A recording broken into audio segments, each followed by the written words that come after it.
How to fix unable to access Meta Business Suite with this account problem. Hi everyone, I'm here to assist you today. Without any delay, let's jump right in. First, open Facebook on your device. Make sure you're logged into your Facebook account. Then, on the left side, scroll down and you'll find Pages.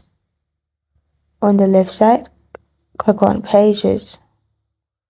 Here you'll find all your deactivated or deleted page. Click on Activate and activate it. Only after you activate it, you will be logged into that account, and from there you can use Meta Business Suite.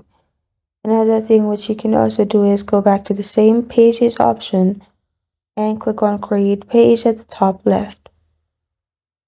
After you click on Create Page here on the left side, add page name, category.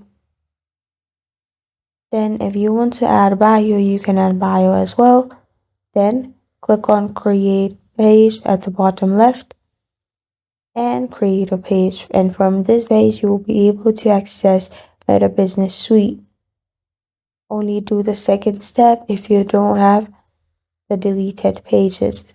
And this is how to fix unable to access Meta Business Suite with this account.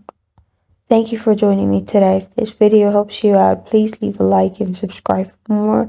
Got a question or want to suggest a topic, comment below. Thank you for watching.